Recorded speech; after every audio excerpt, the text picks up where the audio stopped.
An American army is fighting for 1941, a date which will live. Also note that the first atomic bomb was dropped on Hiroshima. These forces met their match. We have declared the war in Vietnam. but we don't plan to surrender either. We are going to win. Proportions and would lead to World War III. Allied air forces began an attack on military targets. Decides that in the 21st century that America... March 5th, 2052, the United States has officially closed. The United States will go ahead with a national quarantine. The new plague virus. Disaster suitable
Right here, pull over. All right, ain't nothing in there.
War never changes. It was the inevitable result of the path humanity had chosen. Everyone who entered into the conflict expected victory. Everyone was optimistic. But as the hostilities escalated, optimism faded, and society began to collapse. The great vaults were built to house the wealthy, the powerful, the influential, and those deemed necessary to their survival. Inside, resources and technology were stockpiled, a final defense against the coming Holocaust. With the past behind them and the present destroyed, they looked to the future. The sturdy Vault Zero was to be the nucleus of the Vault network, housing the greatest leaders, artists, and scientists. The inhabitants of Vault Zero were to reunite the vaults and lead the people to a new life, a new world. But after the bombs, the world would be a harsh one. To ensure the creation of a post-nuclear utopia, the Vault dwellers would need help. Machinery was constructed to tame a land hardened by the ravages of war, then tempered by nuclear winter. But plans were barely in place when the first missiles left the silos. During the destruction, communication between the vaults ceased. Entire vaults were lost. Those that survived were on their own. Not all vaults succumbed to the machinations of war. On North America's west coast, one group of military vault dwellers emerged almost unscathed. They surveyed the wasteland and squared their shoulders for the task ahead. These dedicated survivors salvaged the technology from the vaults, technology that was studied, replicated, and fiercely guarded.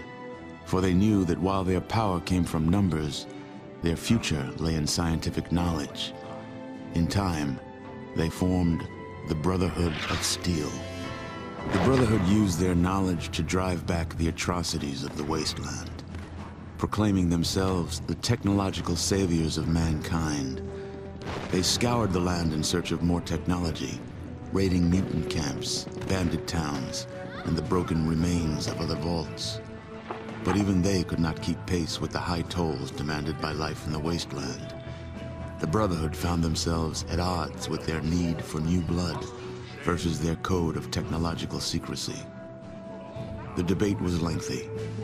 Finally, the Elders ruled against sharing the technology with outsiders, convinced that they would endure as they had before. Further discussion was discouraged, and the Elders ordered the minority on a mission across the wastes. Super mutants, the foot soldiers of a conquered army, had been forced into a retreat across the mountainous barrier to the east. The Brotherhood constructed airships and dispatched the minority to track down and assess the extent of the remaining super mutant threat.